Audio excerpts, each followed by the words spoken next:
កាលគ្រាព្រះសម្មាសម្ពុទ្ធគង់នៅក្នុងវត្តចេតវ័នព្រះអង្គបានសម្ដែងចេតដល់ភិក្ខុមួយអង្គដែលចូលចិត្តកុហកដើម្បីបង្ហាញឲ្យឃើញពីទោសដែលធ្វើជាមនុស្សពូកែកុហកថាកាលកន្លងទៅតថាគតគឺជាស្ដេចកណ្ដុលគ្រប់គ្រងបរិវារជាច្រើននៅក្នុងព្រៃមួយជិតក្រុងពារាណសីកាលនោះមានឆ្កែចចកមួយក្បាលមានបំណងមកបញ្ឆោតពួកកណ្ដុរទាំងឡាយឲ្យស្លាប់ចិត្តដើម្បីចាប់ពួកកណ្ដុរស៊ីយ៉ាងងាយស្រួលទើបវាក្លែងកុហកធ្វើជាសត្វកាន់សិល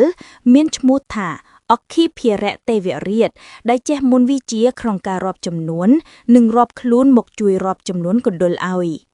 ចាប់ពីពេលនោះមកកណ្ដុរទាំងឡាយក៏ដើរកាត់មុខឆ្កែចចកជាជួរដើម្បីឲ្យវារាប់ចំនួន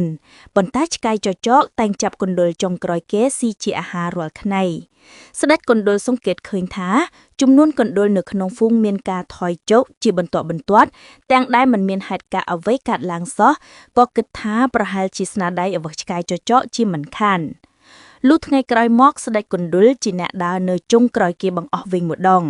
ពេលកណ្ដុរចុងក្រោយមកដល់ឆ្កែចចកក៏ចាប់កណ្ដុរនោះស៊ីទាំងមិនដឹងថាជាស្ដេចកណ្ដុរឡើយនៅពេលនោះស្ដេចកណ្ដុរក៏បែរមកពោលថា